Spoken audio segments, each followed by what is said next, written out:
Some folks say the best stories are the quiet ones, tales of ordinary people finding their way through hard times with nothing but grit, kindness, and a little help from someone who cares.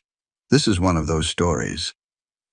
Set in the Texas Hill Country during the 1880s, it follows a rancher named Silas and a woman named Grace who came west looking for a fresh start. It reminds us that asking for help isn't weakness. It takes courage.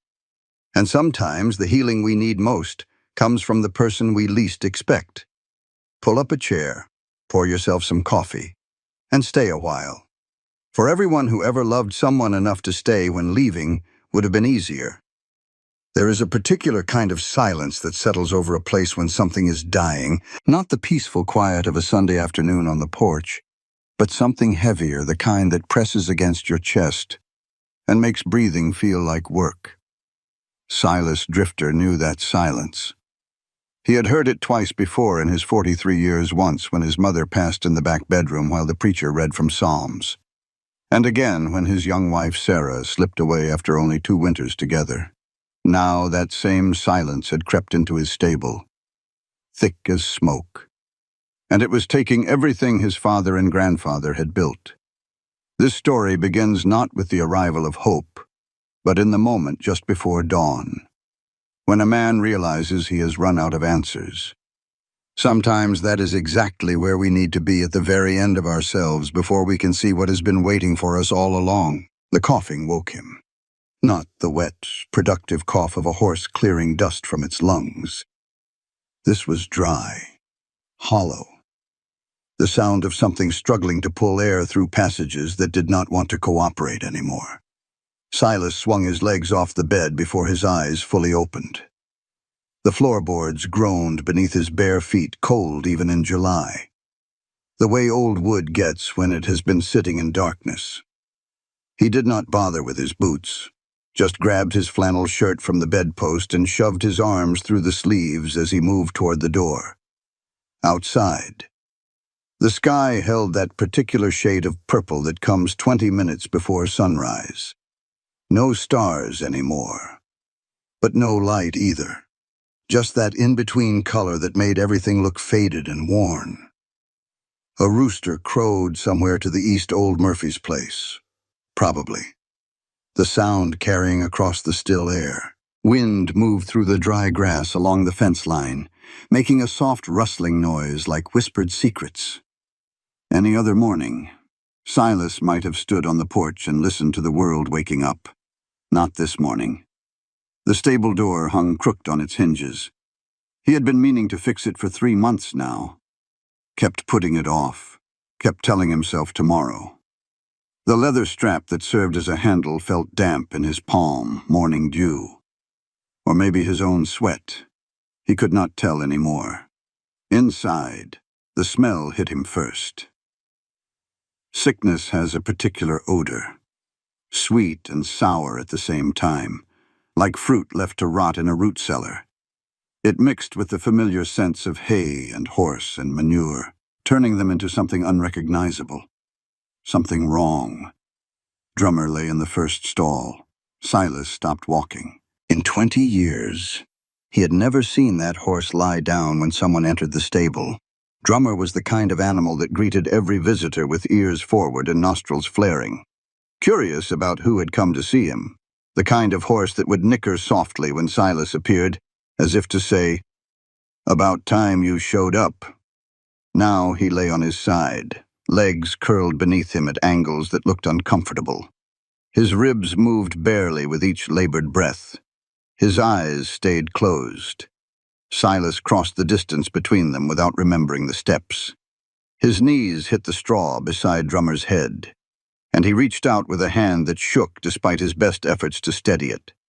The horse's neck burned beneath his palm, not warm, burning, and the pulse that fluttered against his fingers came weak and unsteady, fading in and out like a candle flame in a drafty room.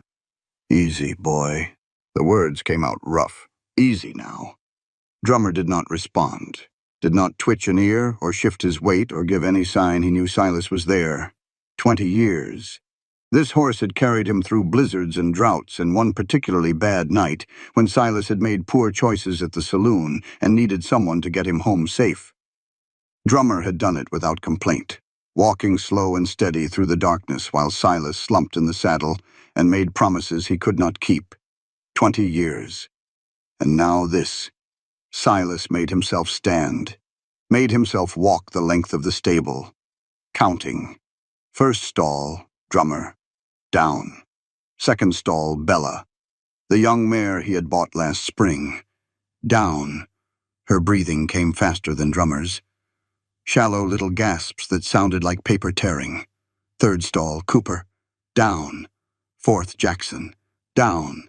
Fifth, Old Pete. Standing, but barely. His head hung low, and the water in his trough sat untouched, a yellow film forming on the surface. Silas kept counting. 8 horses lay flat. 7 still stood. But they had stopped eating 2 days ago, and their eyes had taken on that dull, glassy look that meant they were checking out, deciding whether to stay or go. 15 horses. 3 generations of careful breeding, of watching which mare threw the strongest foals, of trading and bartering and sometimes going without new boots so he could afford better feed. 15 horses.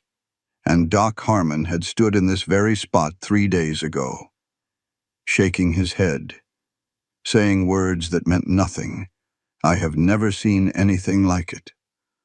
Silas, cannot tell you what is causing it, cannot tell you how to fix it. Best thing you can do is pray. That is all I have got. Pray. His mother would have known what to say. She had kept a worn Bible on the table by her bed, read from it every night before sleep. Silas still had that Bible somewhere in a trunk. Maybe. Or on the shelf in the back room where he kept things too precious to throw away but too painful to look at. He reached into his shirt pocket and pulled out the letter. The paper had gone soft from handling, the creases worn thin where he had folded and unfolded it a dozen times.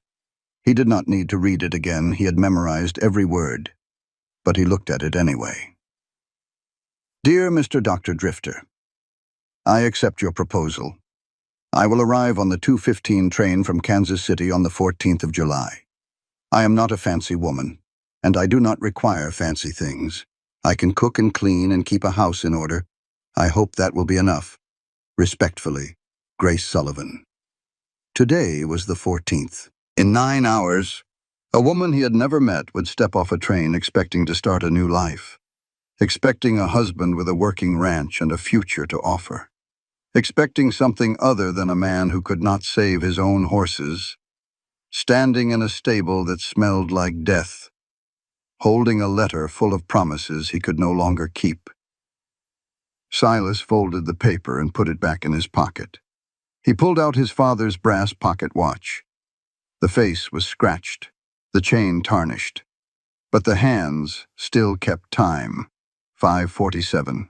The second hand had stopped working months ago, one more thing he had not gotten around to fixing. He lowered himself back down beside Drummer, not touching him this time. Just sitting there with his back against the wooden slats and his hands hanging between his knees, listening to the rooster crow again and the wind whisper through the grass and the awful, rattling sound of his horse trying to breathe. 9 hours until the train. 9 hours to figure out what he was going to tell a woman who had crossed half a country to marry a man who was watching everything he owned slip away. One breath at a time. Before we continue, I'd love to know which city you're watching from. Let's get back to the story. The station platform baked under the afternoon sun. Silas stood beneath the narrow strip of shade from the overhang, turning his hat in his hands. The brim had gone dark with sweat where his fingers kept gripping it. He had changed his shirt before leaving the clean one, the one without holes at the elbows, but he could already feel dampness spreading down his back. 2:15. The schedule board said 2:15. His pocket watch read 2:23. A whistle cut through the heat, long and low. Coming from the east. Silas straightened. His shirt stuck to his skin where it had pressed against the wooden pillar. He peeled himself away and stepped toward the platform edge. The train rolled in slow. Brakes squealing, steam hissing from beneath the cars. 3 people stepped off. An old woman in black, clutching a carpet bag. A man in a bowler hat, already pulling out his pocket watch and frowning at it. And her.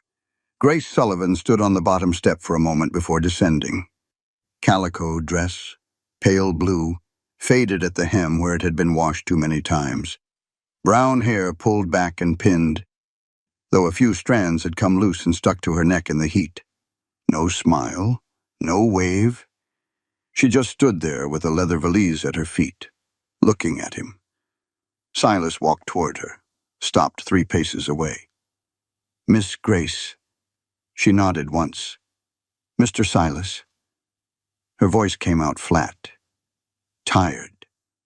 The photograph she had sent with her letter had shown a rounder face, fuller cheeks. The woman in front of him had sharp cheekbones and shadows beneath her eyes that the camera had not captured. He reached for her valise. "I will take that." The weight surprised him. Heavy for its size, not clothes. Or not just clothes. Something denser packed inside. He did not ask. The wagon sat where he had left it, the horse flicking its tail at flies.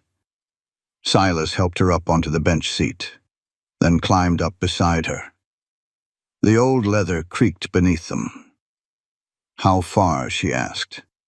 2 hours, maybe a little more. She turned her face toward the open country stretching beyond the town's edge. Dry grass, brown hills, a sky so blue it hurt to look at. Her chin lifted slightly. Her nostrils flared. She was smelling something. Silas watched her from the corner of his eye, watched the way her brow creased, the way her gaze shifted from the horizon to him, then down to his hands on the reins. He was gripping them too tight, knuckles white. When he looked back at her face, she was still watching his hands. The house smelled like dust and loneliness. Grace stood in the doorway while Silas set her valise down on the floor. The leather made a heavy thud against the wooden planks. He glanced at her, then away. "Bedroom is through there." He jerked his chin toward a door on the left. "I will sleep in the back room. You take the main one." She nodded, said nothing. "I need to check on—" He stopped. His jaw worked, like he was chewing on words he could not swallow. "I will be in the stable if you need anything." Then he was gone. The screen door banged shut behind him, and his boots crunched across the dry ground. Fading toward the outbuilding where his horses lay, Grace stood alone in the middle of a stranger's house. Dishes sat stacked in a tin basin by the window, 3 plates, 2 cups, a skillet with something dried and brown crusted to the bottom. Dust coated the bookshelf against the far wall, thick enough to leave fingerprints. She stepped closer and ran her finger along the spines. Almanacs, a dictionary with a cracked binding. And there, at the end of the row, a Bible so worn the gold lettering on the cover had faded to nothing. She pulled it out. The leather felt soft, almost fragile. And the pages fell open to Psalms someone had folded down the corner of Psalm 23.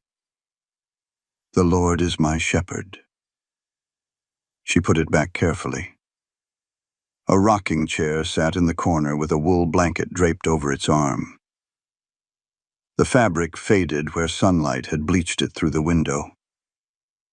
A woman's touch, maybe, or the memory of one. A man's house. A house where no woman had lived for a long time. Grace walked through it slowly, opening doors one by one. The bedroom he had offered her held a brass bed with a quilt spread across it, handmade, the stitches uneven in places where someone had learned as they went. A bureau with a cracked mirror. A washstand with an empty pitcher. The back room was smaller, Just a cot pushed against the wall, a trunk at its foot, a single window looking out at nothing but brown grass and sky. The kitchen had a cast-iron stove, a pump handle over a deep sink, shelves lined with cans and jars, everything functional, everything adequate, nothing extra. Grace stopped at the window above the sink. From here, she could see the stable clearly. The doors hung open. And even from this distance, 50 yards, maybe 60, she caught it. That smell. She had grown up on a farm outside Philadelphia before her parents died. Spent summers with her grandmother in the hills of Pennsylvania, where the old woman kept goats and chickens and one stubborn mule that lived to be 32.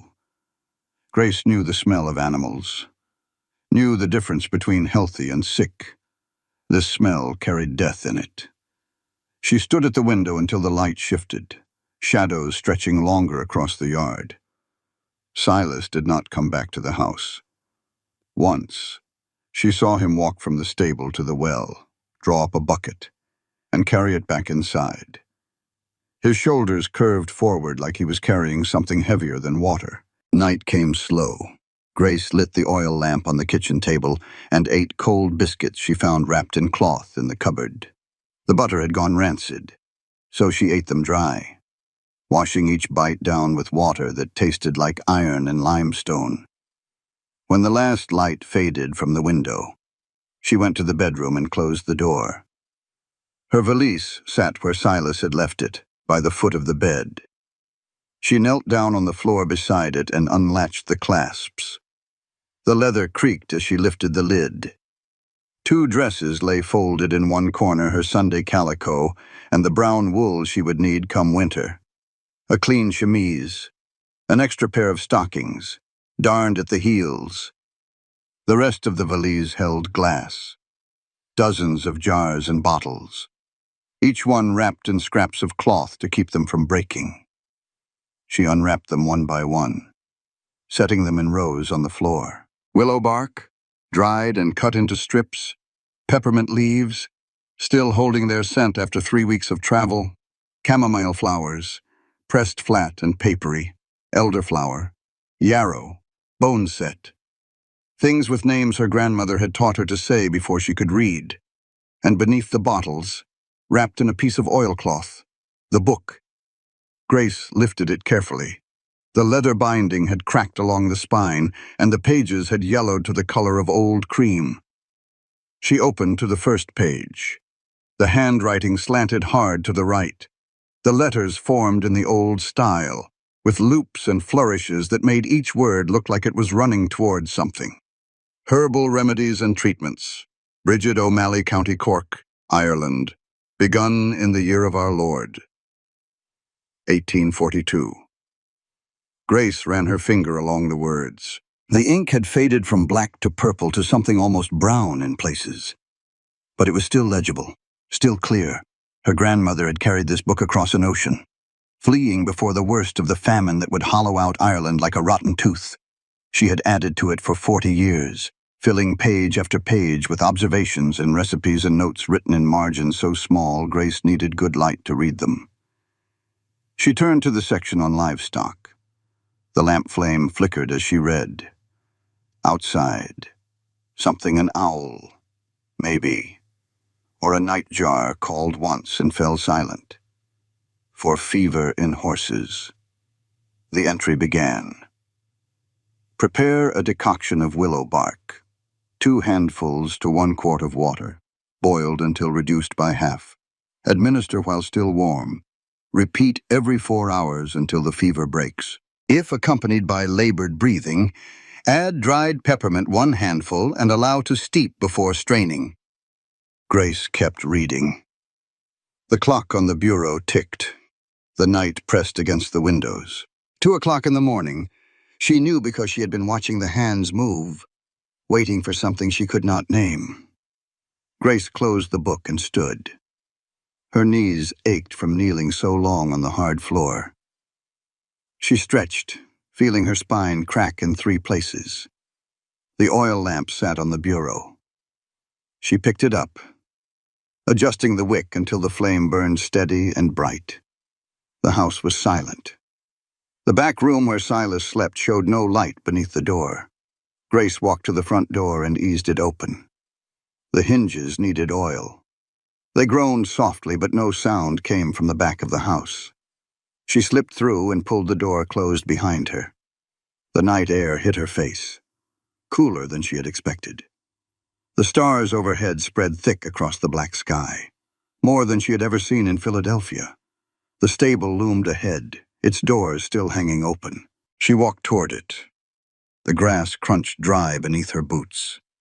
The lamp threw a circle of yellow light around her feet, making the darkness beyond it seem even darker. At the stable door, she stopped.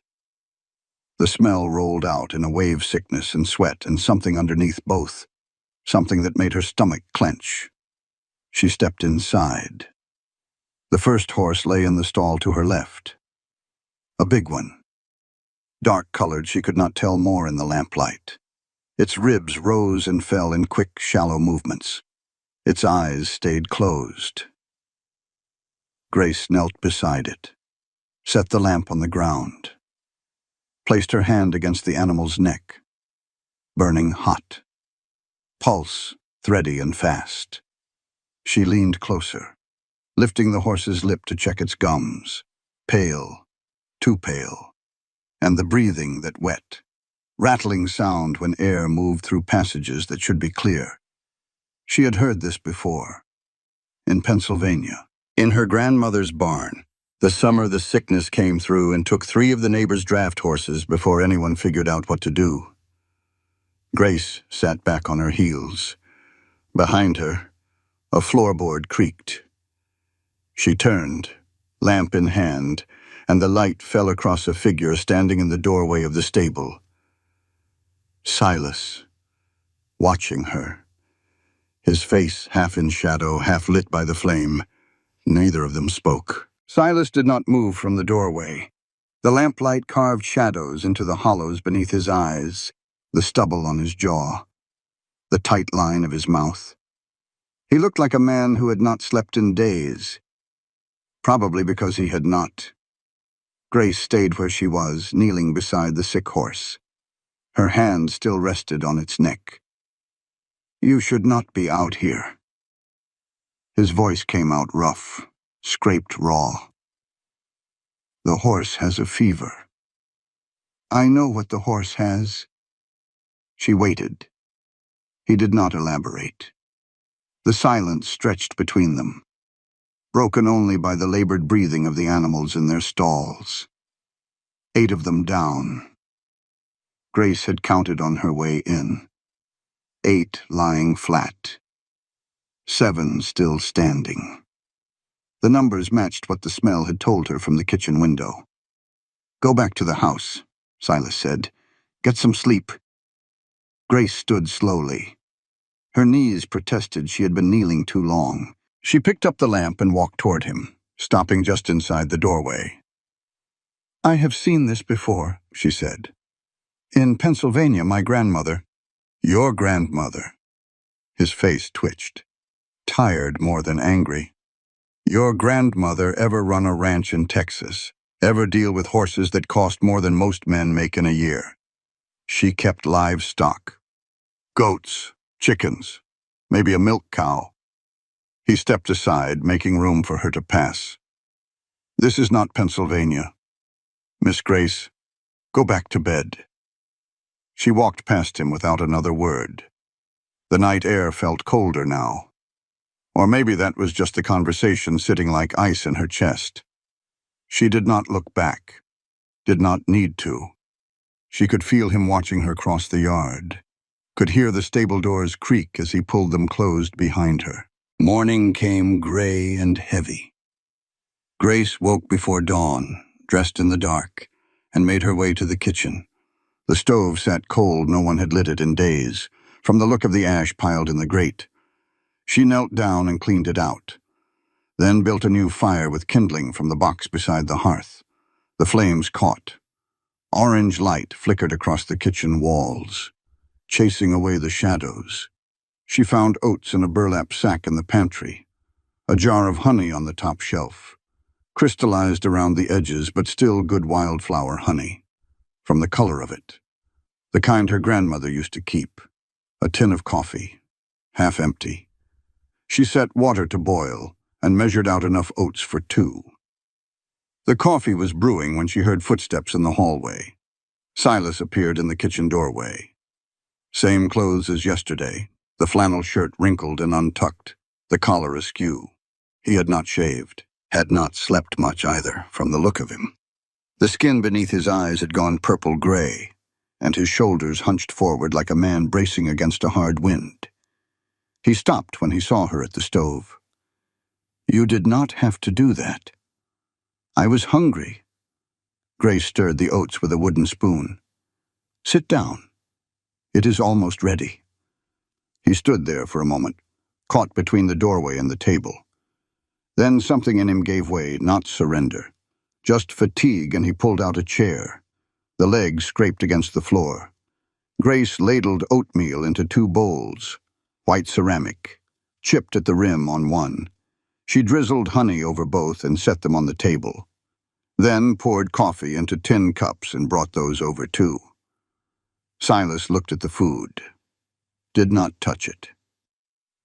"My grandmother," Grace said, sitting down across from him, "was a healer in Ireland before she came over. County Cork." His jaw tightened. She learned from her mother, and her mother learned from hers. 4 generations of women who knew how to use what grew in the ground. Grace picked up her spoon.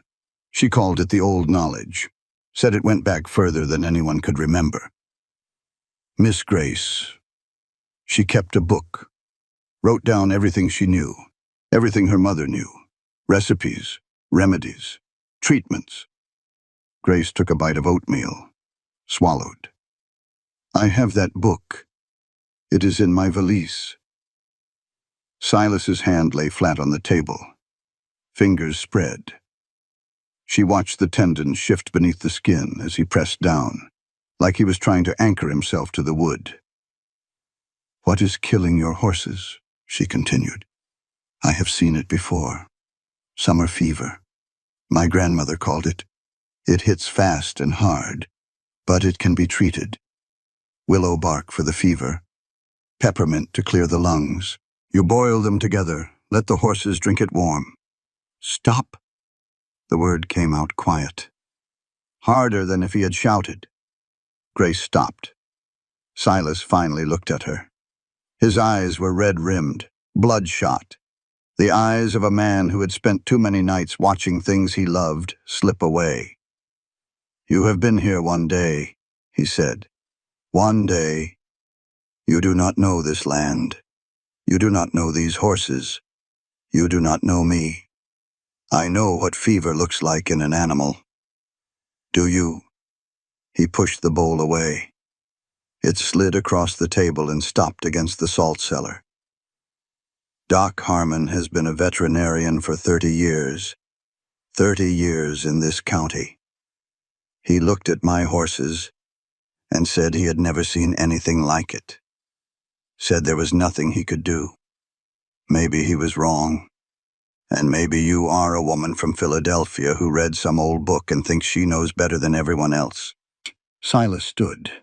The chair scraped back, catching on an uneven board. "I do not need advice from someone who just got off a train. What I need is—" He stopped. His mouth worked, but nothing came out. "What do you need?" Grace asked. He stared at her. The silence stretched thin between them. Then he turned and walked out. The screen door banged. His boots thudded across the porch, down the steps, fading toward the stable. Grace sat alone at the table. The oatmeal cooled in its bowl, the honey congealing on the surface. The coffee sent up thin ribbons of steam that disappeared into the morning light. She picked up his untouched bowl, carried it to the basin, scraped the contents into the slop bucket, washed the bowl, dried it with a cloth, and placed it back in the cupboard, every movement precise, controlled. The way her grandmother had taught her to move when grief threatened to crack you open, keep your hands busy, and the rest will follow. The afternoon sun beat down without mercy. Grace stood at the kitchen window, watching. Silas had been in the stable since morning, coming out only once to draw water from the well. He had carried 2 buckets back inside, his arms straining with the weight. The neighbors had stopped coming by weeks ago. She had noticed that much: no tracks in the dirt road, no hoof prints by the fence, no visitors calling hello from the porch. Nobody wanted to catch whatever was killing the horses. Or maybe they had already given up on Silas. The way people give up on a man they reckon is finished. A sound reached her through the open window. Not a scream. Horses do not scream the way people do. But something close. A high, desperate whinny that cut off mid-note, like someone had closed a hand around its throat.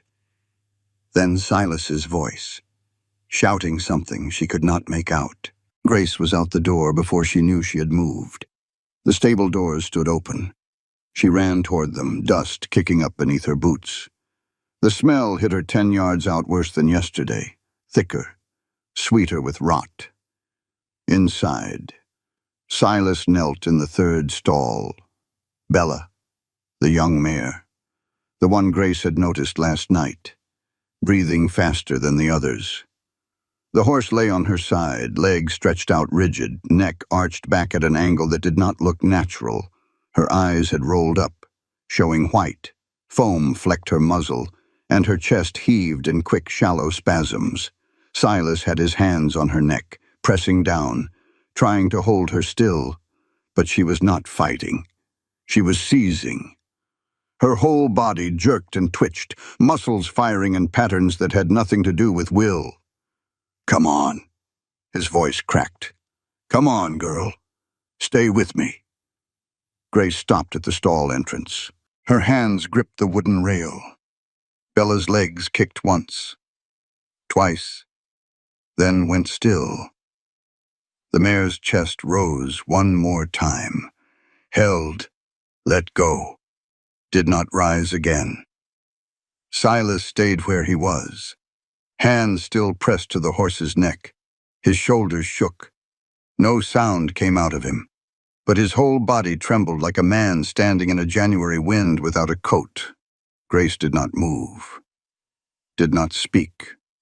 The silence in the stable grew thick enough to choke on. Then Silas stood, turned, walked past her toward the center aisle of the stable. He stopped beside one of the support posts, thick pine, the bark still rough on its surface, and slammed his fist into it. The impact made a sound like a branch breaking. He hit it again, and again. His knuckles split on the 3rd blow, blood smearing across the pale wood.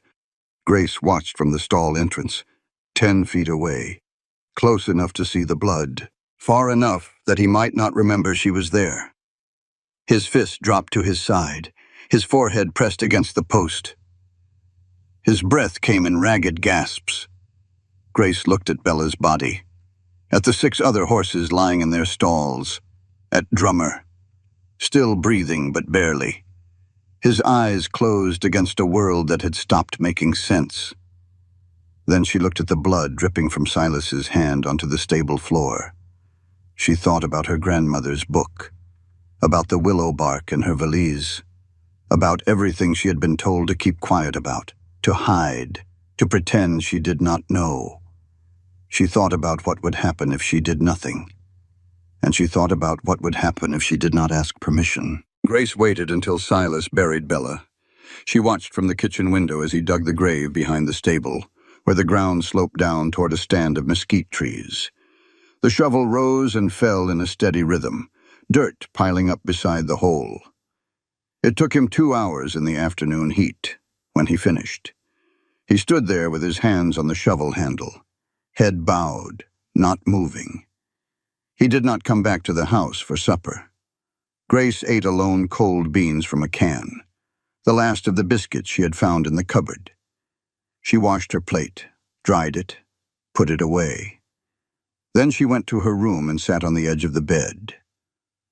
Looking at her valise, she had made her decision somewhere between watching Bella die and watching Silas break his hand against that post, maybe earlier. Maybe the moment she had stepped off that train and smelled sickness on the wind. She was not going to ask permission again. The creek ran east of the property, maybe a quarter-mile from the house. Grace set out at first light, before Silas stirred from wherever he had slept the stable. Probably. Or maybe the porch. She carried a wicker basket she had found in the pantry, the handle wrapped in cracked leather that bit into her palm. The land here looked nothing like Pennsylvania, flat and brown and endless, the horizon stretching out in every direction until it blurred into the pale sky. But water was water, and certain things grew near water no matter where you were. She found the creek by following the slight dip in the terrain, the way the grass grew greener in a narrow line cutting across the brown. The water ran shallow and clear over a bed of smooth stones, barely ankle-deep at its center, and along the banks, willows, not the great weeping willows of the east, with their long, trailing branches. These were smaller, scrappier desert willows, adapted to survive on less, but the bark was the same, gray on the outside, pale underneath. She would know that bark anywhere. Grace knelt at the water's edge and pulled out her grandmother's paring knife, small, the blade worn thin from decades of sharpening.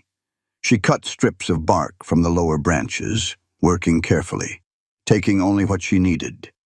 The inner bark came away in long ribbons, white as bone, smelling faintly of wintergreen. She filled half the basket. The peppermint took longer to find.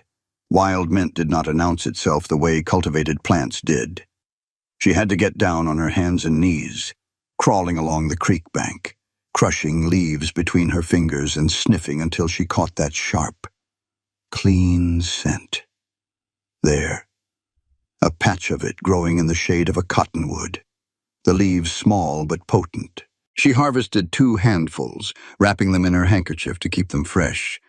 Chamomile she found by accident, a cluster of white flowers with yellow centers growing in a rocky patch where the creek bent south. Not much, but enough. The sun had climbed high by the time she started back.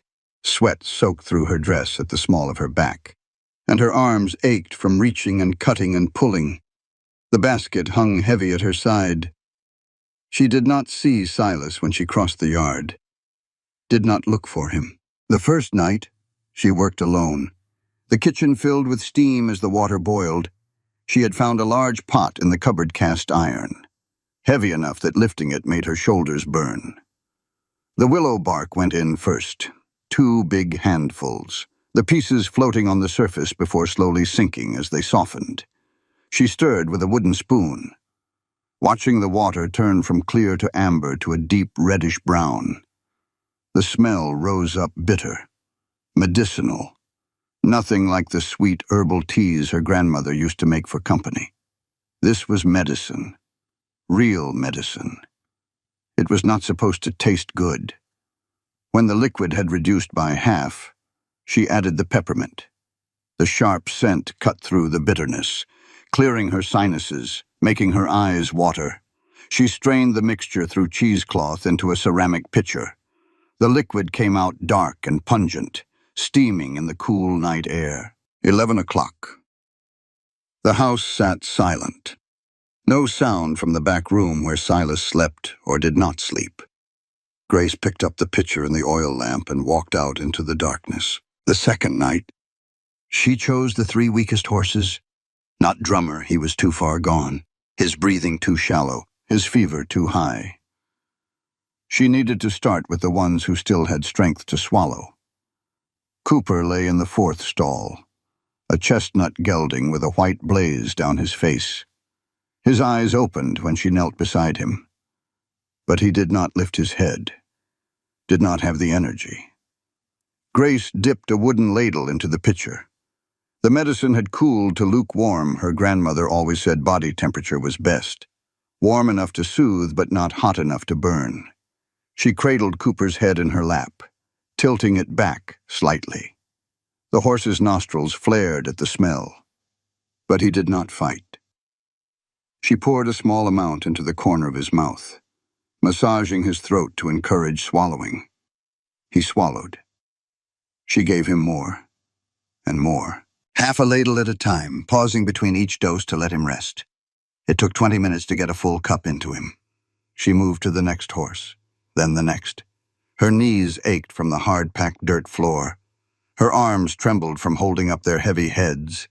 The pitcher emptied, and she went back to the house to make more. By the time she finished, the sky had started to lighten in the east. The third night she went to Drummer. He lay where he had been for days now, in the corner of his stall where the straw was deepest.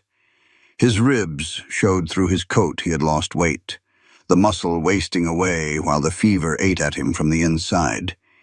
His breathing came slow and labored, each exhale a small surrender. Grace knelt beside him and set the lamp on the ground. The flame threw long shadows across the walls, making the stable feel like a church after hours empty and sacred and full of things that could not be spoken aloud. She dipped the ladle, lifted Drummer's head onto her lap, poured. Nothing. The liquid pooled in the corner of his mouth and dribbled out, running down his jaw into the straw. She tried again. Same result. And again. His throat would not work. The muscles had gone slack, too weak to swallow. Grace sat back. Her hands were shaking. Not from the cold, the night was warm enough, but from something else. Something that felt like watching a door close that she had been trying to hold open. She looked at Drummer's face, at his closed eyes, his still ears, the way his nostrils barely moved with each breath. And she started to sing. She did not plan it.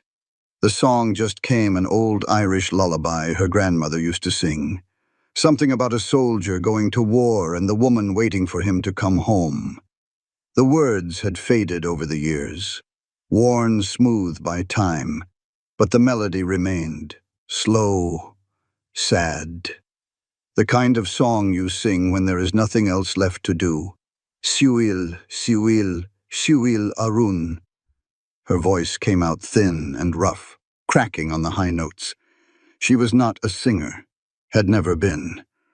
But the song kept coming anyway, filling the silence of the stable, wrapping around the sick horse like a blanket. She dipped the ladle again, poured, massaged his throat.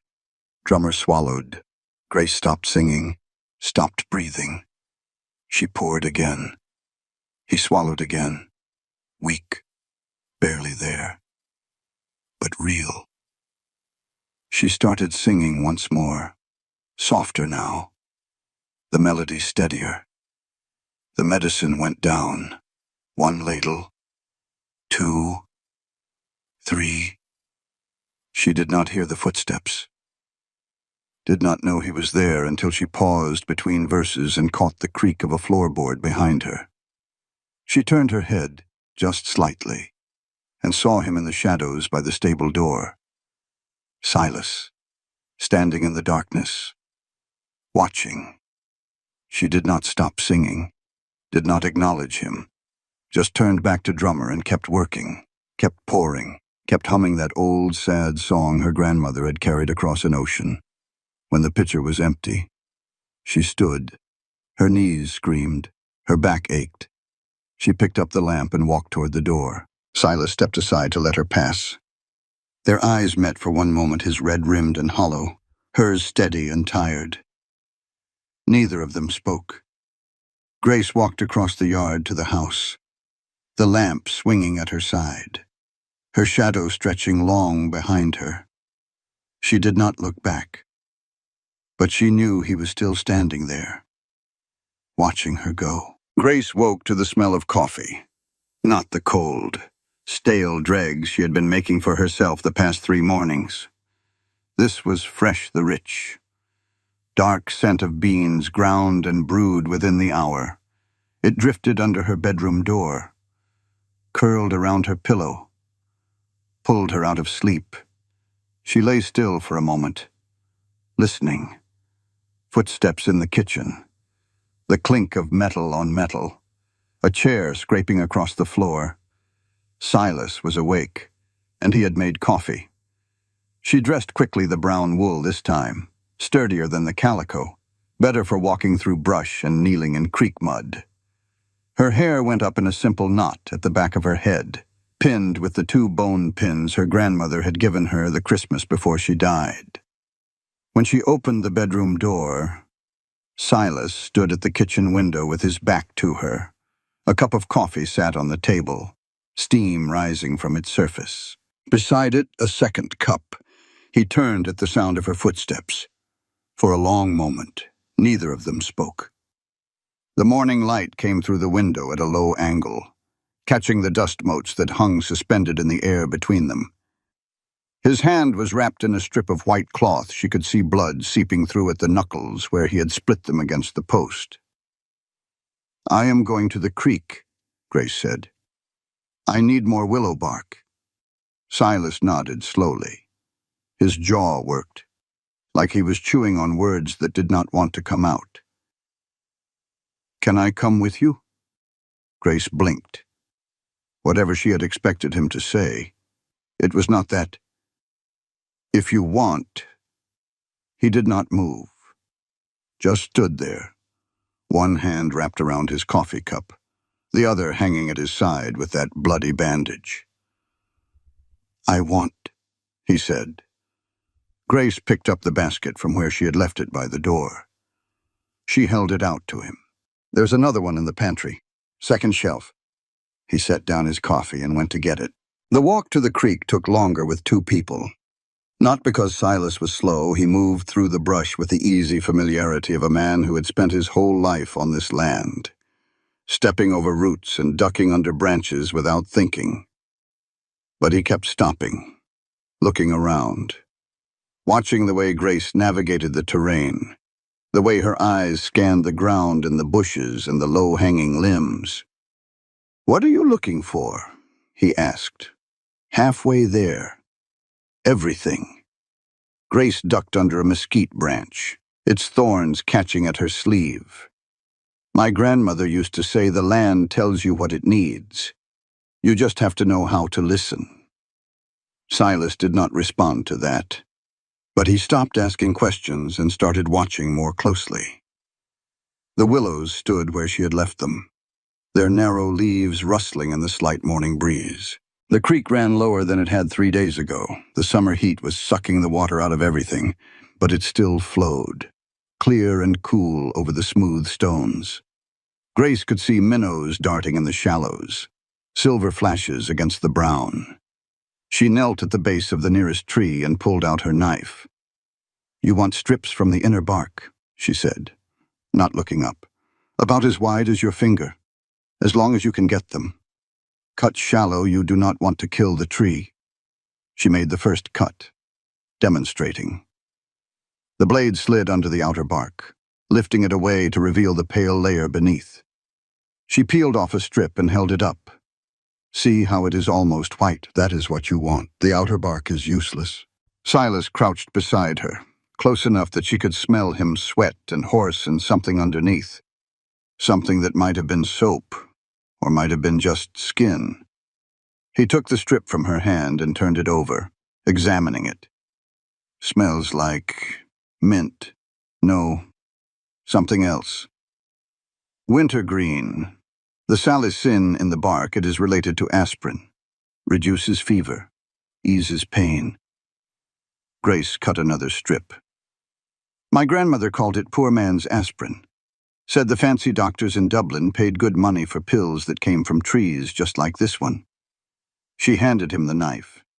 His fingers brushed hers when he took it. Rough skin, calloused palms. He pulled back quickly, then positioned the blade against the bark, made a tentative incision. Too deep the knife bit into the heartwood beneath. Shallower. He adjusted, tried again. This time the strip came away clean, pale and smooth. Good. They worked in silence for a while. The sun climbed higher, burning off the morning chill. Sweat gathered at Grace's temples, at the small of her back. She wiped her forehead with the back of her hand, leaving a streak of dirt across her skin. Silas paused in his cutting, reached into his pocket and pulled out a square of white cloth. He held it out to her without a word. Grace took it. Linen, soft from many washings. One corner had been embroidered small blue flowers stitched in a pattern that looked handmade. A woman's work. She wiped her face with it. The fabric came away damp and dirty. Your mother's. Silas's hands had gone still on the bark. He nodded once, short and sharp. She used to wear it in her hair on Sundays, tied it in a bow at the back. He started cutting again, his voice flat, like he was reciting facts from a book he had read too many times. She would read from the Bible every night before bed, had her favorite passages marked with little pieces of ribbon. Psalm 23, the book of Ruth. She said Ruth reminded her of herself, a woman who left everything behind to follow someone to a strange land. Grace folded the handkerchief carefully and tucked it into her apron pocket. When did she pass? When I was 12, fever. Same thing that is killing the horses. Maybe. He stripped another piece of bark, not looking at her. Doc could not say for sure. Nobody could. The creek murmured beside them, water sliding over stones. Somewhere in the brush, a mockingbird ran through its stolen songs, a cardinal's whistle, a jay's screech, a meadowlark's trill, all jumbled together like a child showing off. Tell me about yours, Silas said. Your grandmother. Grace sat back on her heels. Her hands kept working, peeling bark, but her mind went somewhere else, somewhere green and wet and far away. Bridget O'Malley, born in County Cork, in a village so small it did not have a name, just a crossroads and a church. She dropped another strip into her basket. She was the healer for 3 parishes. People walked for miles to see her, farmers with sick cattle, mothers with feverish children, old men with aches that would not quit. What did they call her? Bean Fisa. It means wise woman. In the old language, some meant it as a compliment. Grace's mouth twisted. Others meant witch. Silas made a sound, not quite a laugh, not quite a grunt. Something in between. She left Ireland in 1844, right before the worst of the famine. Her mother had the sight. She used to say knew the potatoes would fail before the first black spots appeared. Told Bridget to take the book and go, while there was still money for passage. Grace pulled a handful of peppermint from the ground near the water's edge. She never went back. Never saw her mother again. Never forgot the hunger, either. Used to save every scrap of food, even when the pantry was full. Said you never knew when the lean times would come again. The sun had moved while they talked. Grace's shadow stretched longer now, pointing east toward the house. She handed Silas a piece of willow bark. Chew this. He looked at her, eyebrows raised. Go on. Chew it. It will taste bitter at first. Then your mouth will go numb. He put it between his teeth, bit down. His face twisted, nose wrinkling, lips pulling back. Grace laughed. The sound surprised her. She had not laughed since when Philadelphia. Before that, the noise came out rusty, like a gate that had not been opened in years. Poor man's aspirin, she said. Tastes like it, too. Silas spat the bark into his palm, grimacing. But something had shifted in his face. The tight lines around his mouth had loosened. Just slightly. He almost looked like he might smile, almost. They walked home with full baskets. The sun had passed its peak by the time they reached the house, shadows starting to stretch eastward across the brown grass. Grace's shoulders ached from bending and cutting, and her thumb throbbed where the knife had slipped yesterday. But the baskets were heavy with willow bark and peppermint, and a handful of chamomile she had spotted growing near a rocky outcrop on the way back. Silas carried both baskets the last quarter-mile. He had not asked, just reached over and took hers when he saw her shifting it from hand to hand to ease the weight. At the kitchen door, he set them down and straightened. "I will start the fire," he said. "You will need hot water for whatever it is you do with all this." Grace nodded. "Thank you." The word hung between them, carrying more weight than two syllables should. Silas went inside. A moment later, she heard the clatter of the stove grate, the scrape of a match, the soft whoosh of kindling catching flame. They ate supper together that night, not much cornbread that Grace had mixed and baked while the medicine simmered, the smell of it filling the kitchen like a warm memory. The way her grandmother's kitchen used to smell on winter evenings. Beans from a can, heated with salt pork until the fat rendered and the liquid thickened. Simple food. The kind that fills the belly without asking anything of the cook. Silas cleared his plate. Then he looked up at her across the table. "The oatmeal," he said. "The other morning. It was good." Grace did not answer, but something in her shoulders loosened. Some tension she had not known she was carrying. Outside. Frogs had started singing down by the creek. The sound drifted through the open window. A chorus of voices calling and answering in the darkness. Closer. Crickets chirped in the grass near the porch. "I will check on the horses," Silas said, pushing back from the table.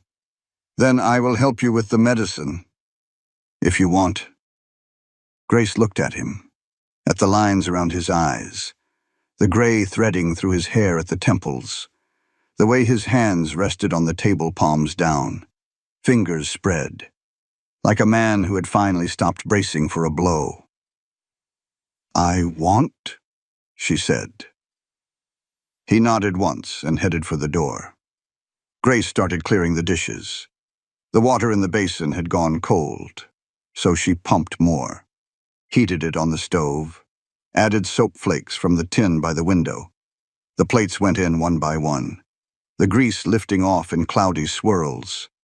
Through the window, she could see the stable. The doors stood open, lantern light spilling out onto the dirt. And then she heard it. A sound that made her hands go still in the water. A horse. Whinnying. Not the weak, pitiful sound she had grown used to over the past week. This was different. Stronger. Almost healthy. Grace dried her hands on her apron and walked to the window. In the stable doorway, Silas stood frozen, staring at something inside. She could not see what, but she could see his face, and for the first time since she had arrived, he was smiling. Cooper was standing. Grace ran across the yard, her wet hands still dripping dishwater, and stopped at the stable door beside Silas. The chestnut gelding stood in his stall on 4 legs. Shaky. Yes, his knees trembled and his head hung low, but standing. For the first time in 8 days. Standing. Silas did not look at her. He kept staring at Cooper like the horse might dissolve if he blinked. "He got up about a minute ago," he said. His voice sounded strange, thick. Just stood up, like it was nothing. Grace stepped into the stable. The smell had changed, still sick, still heavy. But underneath it now was something else. Something that smelled like effort and sweat and life holding on. She walked to Cooper's stall and touched his neck. Warm, not burning, just warm. "The fever is breaking," she said, behind her. Silas made a sound. Not a word. Just a sound something caught in his throat that could have been anything. 3 more horses stood by the next morning. Jackson, old Pete, a gray mare named Sable that Grace had not paid much attention to because she had seemed stronger than the others from the start. Drummer stayed down, but his breathing had changed. Slower now, deeper. the wet rattle fading to something that sounded almost normal. When Grace knelt beside him to check his pulse, his ear twitched toward her voice. "He is fighting," she told Silas. "Give him time." They worked through the day together. Silas hauled water from the well while Grace brewed medicine in the kitchen. They moved between the house and the stable in a rhythm that felt almost natural, passing each other in the yard without needing to speak. By noon, the heat had turned brutal. The air sat heavy and still, pressing down like a wet wool blanket. Grace's dress clung to her back, and sweat ran down Silas's face in steady streams that dripped off his chin onto his shirt. At 4 o'clock, the sky changed. Grace noticed at first a darkness gathering on the western horizon. Purple-black and thick, moving fast. She had seen storms like this in Pennsylvania, but never one that came on so quick. One minute the sun blazed overhead, the next, it vanished behind a wall of cloud that swallowed the light whole. "Get inside," Silas said. He was standing at the well, the bucket still in his hands, staring at the approaching storm. "Now, the horses. I will handle the horses. Get inside." Grace did not move. The wind hit before she could answer a gust that came out of nowhere and nearly knocked her off her feet. Her skirt whipped around her legs, tangling, and she grabbed the porch rail to steady herself. The temperature dropped. 10 degrees in 10 seconds, maybe more. The sweat on her skin went cold. "Silas." But he was already running toward the stable. Grace ran after him. Grace ran. The stable doors had blown open. They banged against the outer walls, the hinges screaming, the wood cracking with each impact. Inside, the horses were panicking. Those that could stand were rearing and kicking at their stall doors, and those that could not were thrashing on the ground, eyes rolling white. Silas grabbed the nearest door and fought to close it. The wind tore at the wood, ripping it from his hands. He grabbed it again, braced his shoulder against it, shoved. Grace took the other door. The metal handle bit into her palms, cold and slick with the first drops of rain. She pulled with everything she had, her boots sliding in the dirt, her arms burning. The doors came together. Silas dropped the wooden bar into place, locking them shut. For one moment, everything went quiet. Then the rain hit. Not drop sheets. Water falling so thick and fast it sounded like gravel thrown against the roof. The stable shook with the force of it. Somewhere overhead, Wood groaned. "Help me move them," Silas shouted over the noise. He was already in Cooper's stall, trying to coax the horse toward the back corner, away from the doors. The far stalls are more sheltered. A crack split the air. Grace looked up. The roof was coming apart. The wind had gotten under the shingles somehow, peeling them back like dead skin. A section of boards lifted, twisted, and tore free, spinning away into the darkness outside. Rain poured through the gap, a waterfall of cold water crashing down onto the straw below, onto Drummer's stall. "No." Silas's voice broke on the word. He ran. Grace followed. Drummer lay where he had been all week, in the corner of his stall, where the straw was deepest. But now water cascaded down onto him, soaking his coat, pooling around his body, turning the straw into a cold, sodden mess that smelled of rot and mud. His eyes had gone wide, wild with fear, and his legs were moving, not the weak twitches she had seen before. This was violent, uncontrolled. His whole body seized, muscles locking and releasing in rapid spasms that made his hooves strike the ground in staccato bursts. Silas dropped to his knees beside the horse. Water splashed up around him, soaking his trousers, his shirt, everything. He grabbed Drummer's head, trying to hold it still, trying to keep the animal from hurting himself. "Easy, boy, easy, easy." Drummer's back arched. His neck twisted at an angle that looked wrong, unnatural. A sound came out of him, not a whinny, not a scream, something worse, and then his whole body went rigid and stopped. Everything stopped. The rain kept falling, the wind kept howling, but Drummer did not move. Silas stayed where he was, hands still gripping the horse's mane. Water poured down on both of them, running in streams across his shoulders, down his back, pooling around his knees. His shirt had turned translucent, plastered to his skin. Drummer. His voice came out barely above a whisper. Drummer. Come on. Come on, boy. Nothing. He shook the horse's head. Gentle at first, then harder. Come on. Wake up. Wake up. Nothing. Silas bent over Drummer, his forehead pressing against the horse's neck. His shoulders began to shake. His breath came in gasps that sounded like drowning. Grace stood at the stall entrance, rain pouring down on her, watching. She had never seen a man break before.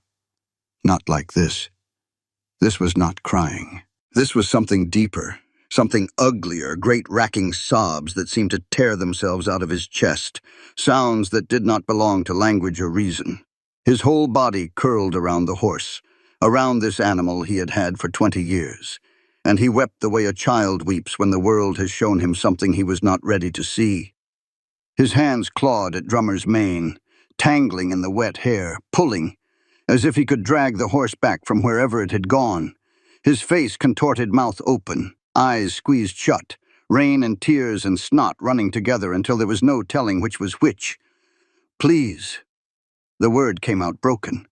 Please. Not him. Not him, too. Grace stepped into the stall. The water came up over her boots, cold and brown with dissolved straw and dirt and manure. Her skirt dragged heavy against her legs, the fabric pulling her down. She lost her footing and went to one knee, her hand plunging into the muck up to her wrist. She did not stop. She crawled the last few feet to where Silas knelt. The mud sucked at her dress, at her hands. The smell of it filled her nose, earth and rot and animal waste. She could feel it seeping through her clothes, cold against her skin. She reached Silas and put her hand on Drummer's neck. The horse's coat was slick with rain, matted flat against the muscle beneath. She pressed her fingers into the groove below his jaw, feeling for the pulse point her grandmother had shown her 30 years ago in a barn in Pennsylvania. Nothing. She pressed harder, shifted her fingers. Tried again. There. Faint. Irregular. But there. Silas. He did not respond, did not lift his head, just kept making those awful sounds. His face buried against Drummer's neck, his hands still tangled in the mane. Grace grabbed his shoulder. Her fingers dug into the wet fabric, the muscle beneath. She pulled him upright, forcing him to look at her. His face was a ruin, eyes swollen, nose running, mouth slack. Mud streaked his cheeks where he had pressed his face against the ground. He looked like something that had crawled out of a grave. "He is alive," Grace said. "His heart is still beating." Silas stared at her. His mouth moved, but no sound came out. "He is alive," she said again. "But I need your help. I need you to get up. Can you do that? Can you get up?" The rain kept falling. The wind howled through the gap in the roof. Somewhere in the stable, a horse screamed. Silas looked down at Drummer, at his hands, still tangled in the horse's mane, at the water rising around them both, brown and cold and smelling of death. Then he looked back at Grace. Her dress was ruined. Mud covered her arms up to the elbows. Her hair had come loose from its pins and hung in wet ropes around her face. She looked as broken as he felt, but her eyes were steady, and her hand was still on his shoulder. He nodded. The rain stopped at 10 o'clock. Grace knew because she had been counting the drops that fell through the hole in the roof, counting the seconds between Drummer's breaths, counting anything she could count, because counting meant thinking, and thinking meant not giving up. The silence when the rain ended felt louder than the storm. They had moved Drummer to the driest corner of the stall, not alone, but together. Both of them soaked through and shivering, their hands slipping on the wet hide as they lifted and pulled and dragged. The horse weighed over 1,000 pounds. Neither of them should have been able to move him, but they did. Now they sat on either side of him, their backs against the wooden walls of the stall, their legs stretched out in the wet straw. Water still dripped from the broken roof, but it fell in the center of the aisle now, missing them, missing Drummer. Grace's dress clung to her skin like a second layer of cold flesh. Her teeth chattered. Her fingers had gone numb 20 minutes ago, and the mud on her arms had started to dry, cracking when she moved. She did not move to go inside. Neither did Silas. "I will get blankets," he said finally. His voice came out rough, scraped raw from crying. "And the small stove from the back room. We can set it up in here. I will stay with him." Silas looked at her. Water still dripped from his hair, running down his face in thin streams. In the lamplight, he looked 10 years older than he had this morning. His eyes were swollen, his cheeks streaked with dried mud and salt. "I will be quick," he said. He pushed himself up. His boots squelched in the wet straw. Then he was gone, his footsteps fading across the yard toward the house. Grace turned back to Drummer. The horse lay still, his breathing shallow but steady. She reached out and touched his neck, still warm, but not burning. The seizure had taken something out of him. She could see it in the way his muscles had gone slack, the way his eyes stayed closed even when she spoke to him. She bowed her head. The words came without thinking, not out loud, just in her mind. The way her grandmother had taught her to pray when she was small. No fancy phrases, no thee and thou, just talking. The way you would talk to someone who was listening. "Lord, I do not know if you hear me. I do not know if you listen to women like me, women who work with roots and bark instead of proper medicine. But this man has lost so much already. His mother, his wife, his horses, one by one. Please, not this one, not Drummer. Let him live. Let something live." She did not know how long she sat there with her head bowed. Long enough that she heard Silas's footsteps returning across the yard. Long enough that the cold had seeped into her bones and settled there like an old friend. She lifted her head and got back to work. Silas came back with his arms full.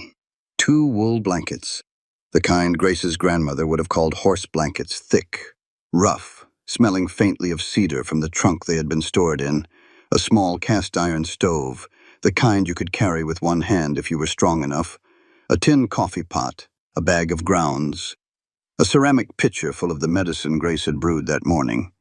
He set up the stove in the corner of the stall, away from the straw, on a bare patch of dirt floor. The chimney pipe went out through a gap in the wall boards that looked like it had been made for exactly this purpose. "Pa used to do this," Silas said, striking a match. "When the mares were foaling in winter, he would sit out here all night with this stove and a pot of coffee, waiting." The kindling caught. Flame licked up, orange and yellow, casting dancing shadows on the walls. Grace wrapped one of the blankets around her shoulders. The wool scratched against her wet skin, but it held warmth, and warmth was what she needed. She pulled it tighter, feeling the shivering start to ease. Silas draped the other blanket over Drummer's body, tucking the edges under the horse's flanks. Then he sat down across from Grace, his back against the opposite wall, and watched the stove flame grow. The silence stretched between them. not uncomfortable. Just present. The fire crackled. The wind had died down outside, and the only sounds were the dripping of water from the broken roof and the slow, steady breathing of the horse between them. "You asked me once," Grace said, "why I left Philadelphia." Silas looked up. "I told you about the pharmacy, about being fired."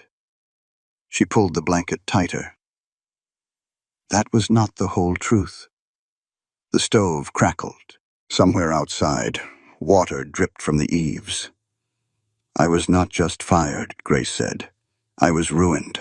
Mr. Pemberton, the owner, he told everyone I had been stealing from him. Medicine, money, whatever story made people angriest that day. He took out an advertisement in the newspaper, warning other businesses not to hire me." Her voice stayed flat, factual. "The way you talk about things that happened to someone else, a long time ago. I could not find work. Anywhere. Not as a clerk. Not as a seamstress. Not even as a washerwoman. Everyone had heard the stories. Everyone believed them." She stared at the stove flame, watching it dance. "My grandmother had been dead for 3 years by then. I had no family, no money, no friends who would risk being seen with me." "Why did he do it?" Silas asked. "Pemberton." Grace's mouth twisted. Not quite a smile. "Because I was right. About a treatment he had been selling. It was poison, literally. Actual poison. Arsenic in a tonic he claimed cured everything from consumption to bad nerves.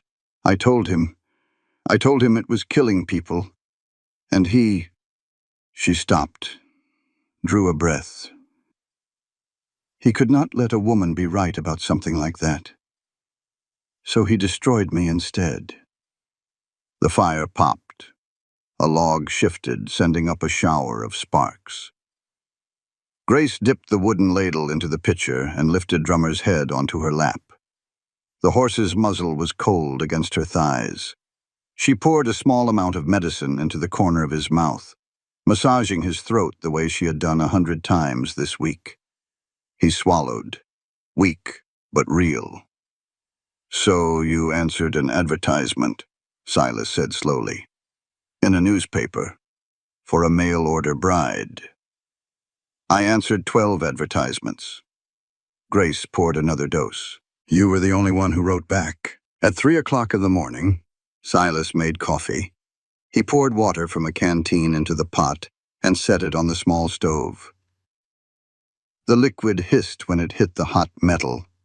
Steam rose, mixing with the smell of smoke and wet straw and horse.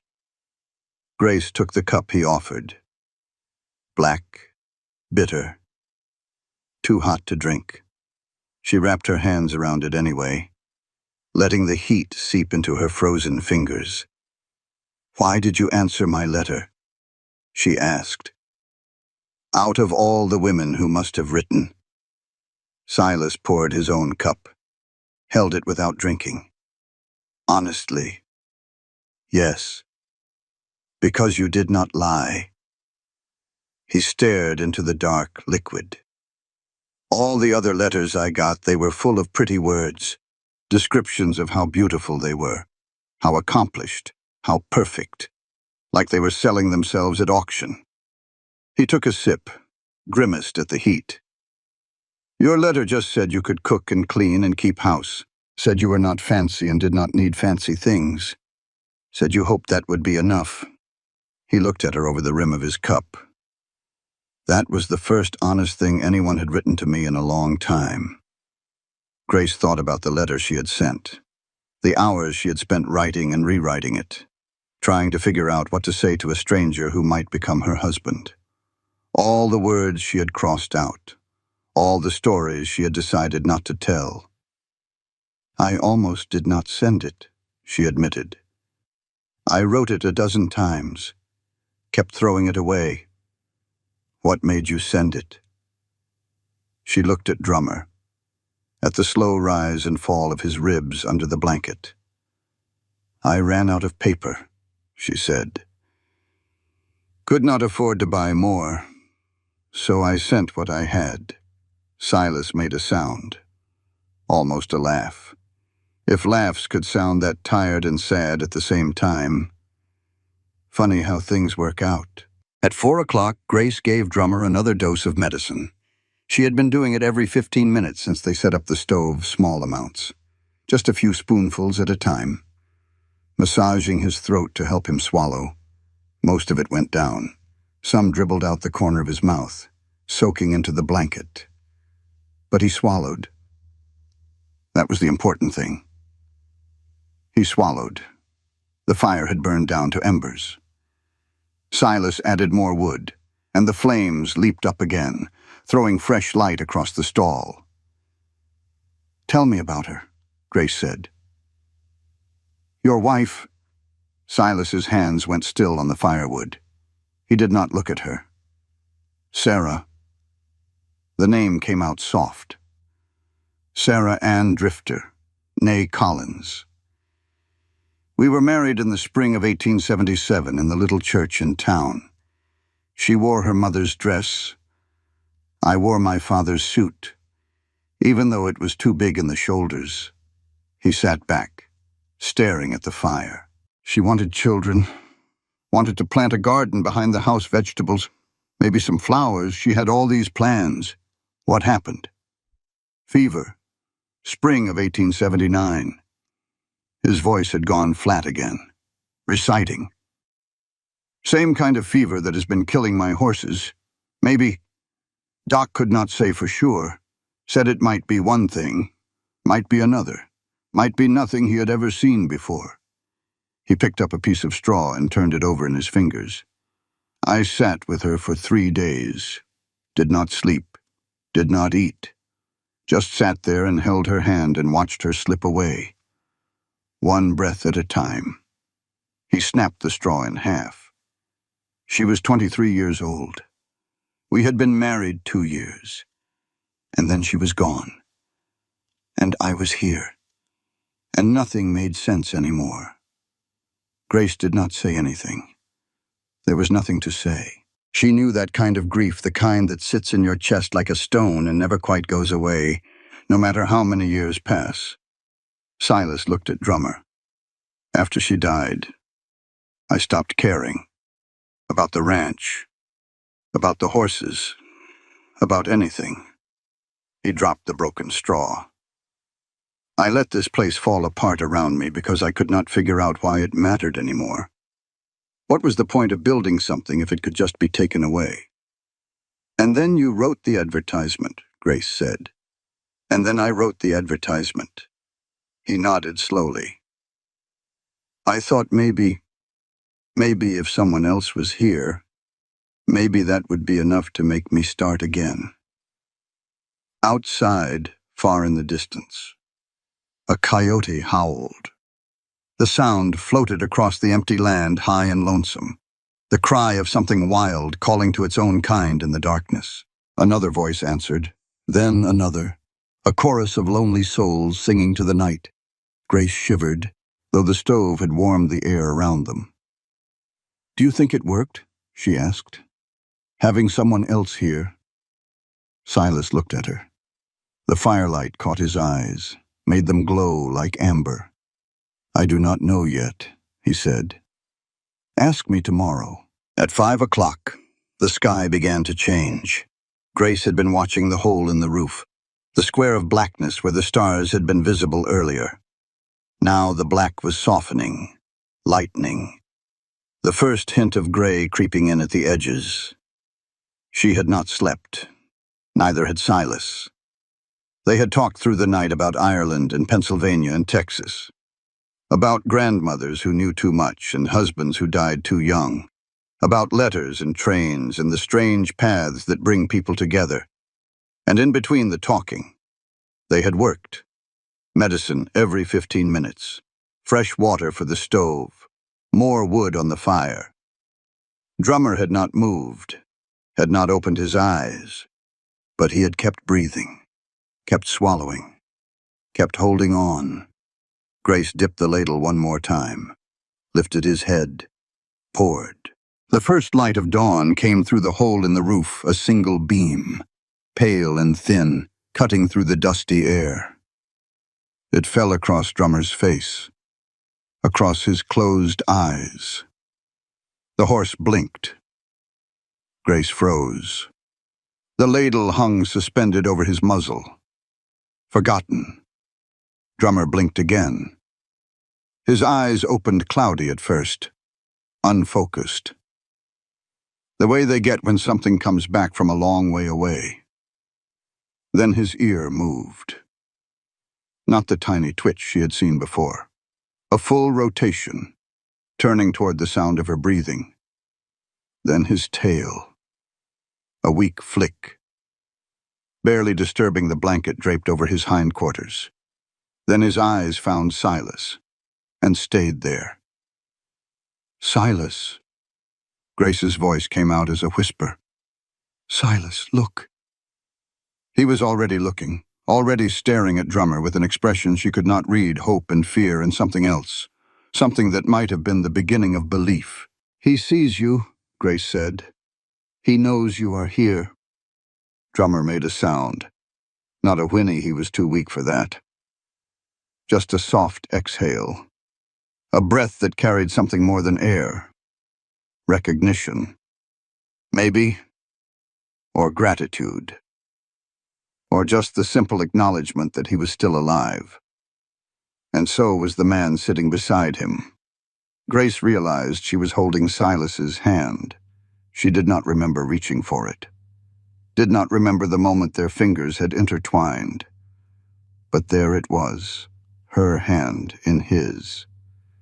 Their palms pressed together, her calluses against his calluses, the warmth of his skin seeping into hers.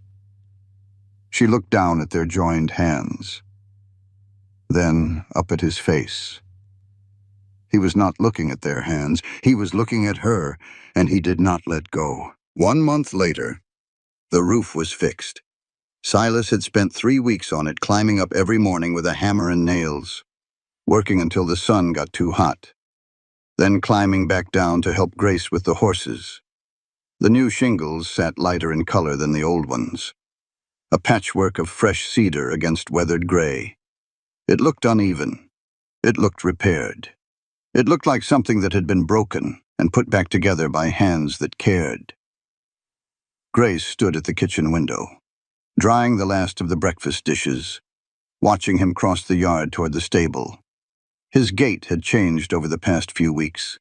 The heavy, dragging steps she had seen when she first arrived had given way to something quicker, more certain, like a man who had somewhere to be and a reason to get there. Drummer met him at the stable door. The horse stood on all 4 legs, now had been standing for 3 weeks.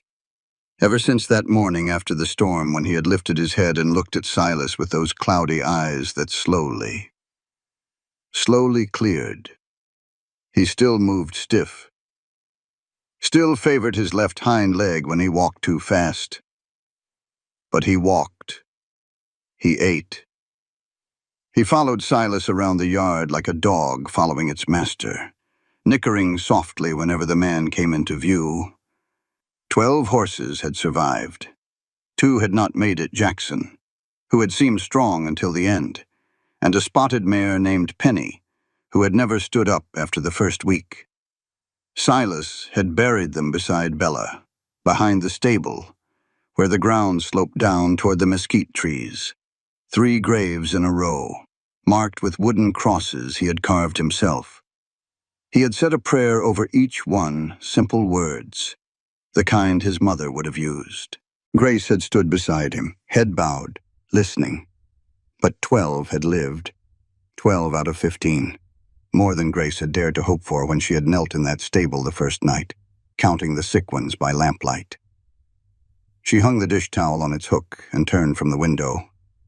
The kitchen smelled different now, not just coffee and bacon and the familiar sense of cooking underneath those. Something greener, sharper. The smell of herbs drying on racks she had built from scrap wood and twine. Willow bark hung in bundles near the window where the air moved best. Peppermint and chamomile filled jars along the shelf. The same plants she had been gathering all month, preparing for whatever might come next. A knock at the front door pulled her out of her thoughts. She wiped her hands on her apron and crossed the room. The floorboards did not creak as much as they used to. Silas had fixed those too. One rainy afternoon, when the ground was too wet for outdoor work, old Murphy stood on the porch. He was a small man, weathered and wiry, with a face like a dried apple and hands that never stopped moving. His ranch bordered Silas's to the north. Grace had seen him twice before, once at the feed store in town, once riding past on the main road, but they had never spoken. "Ma'am," he pulled off his hat, revealing a scalp burned pink by the sun. "Sorry to bother you. I was hoping, I heard—" He stopped. His hands turned the hat brim around and around. "My calf," he said finally. "She is sick. Will not eat. Will not stand. The vet from town came out.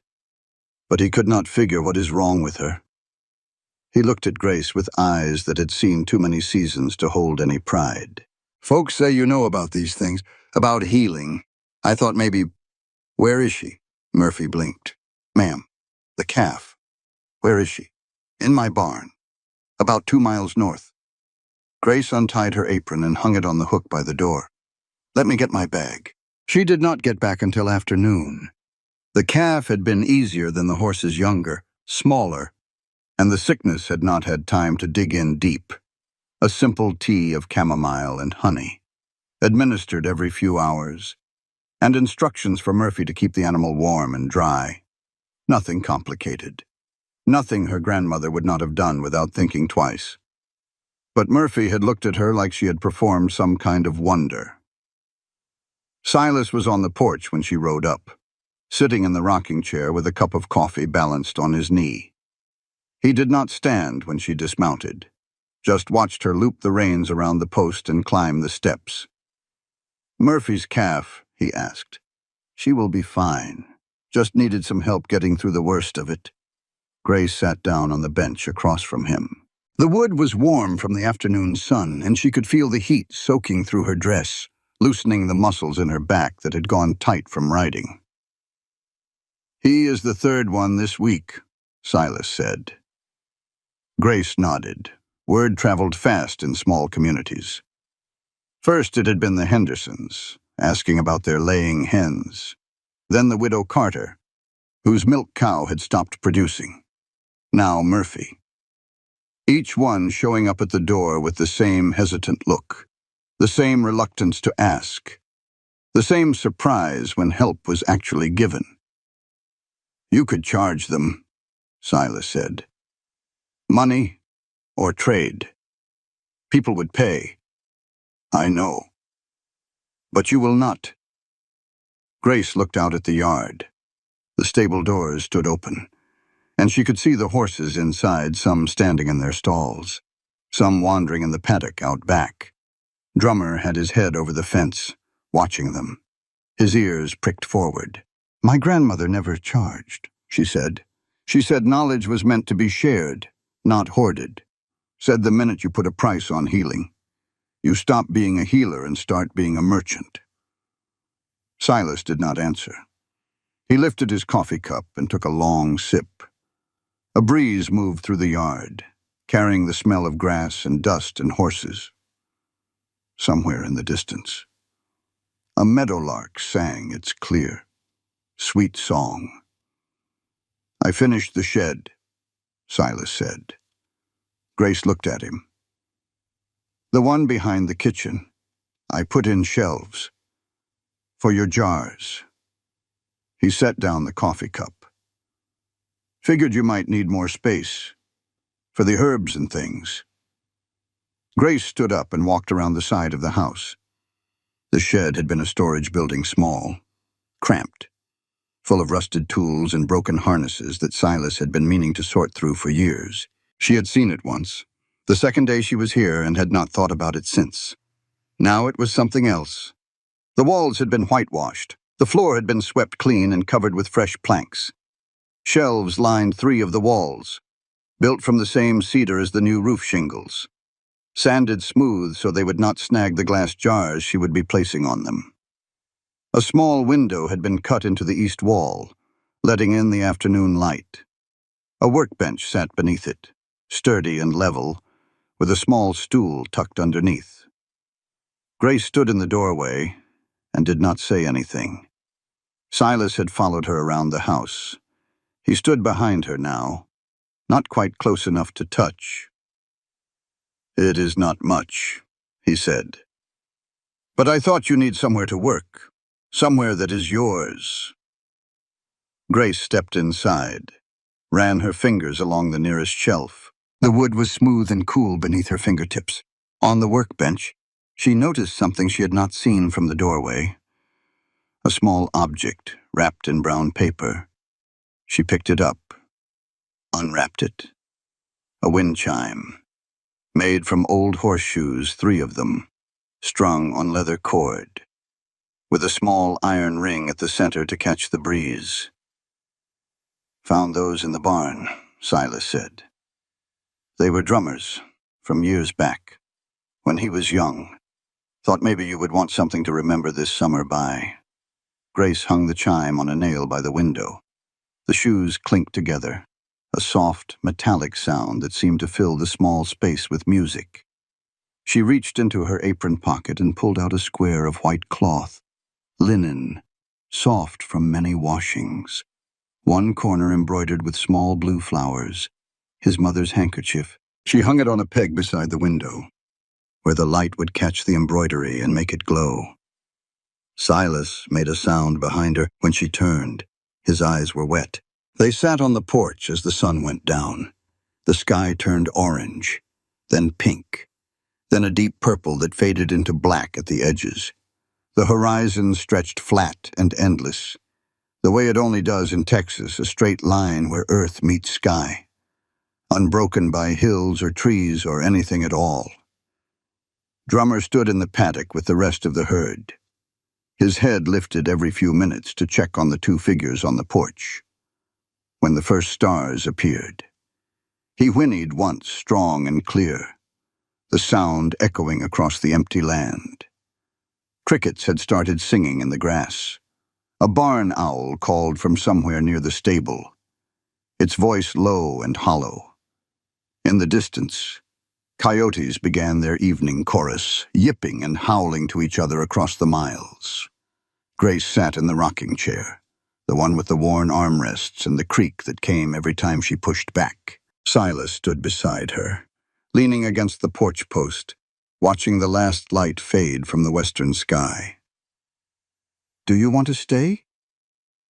His voice came out quiet, almost lost in the sounds of the evening.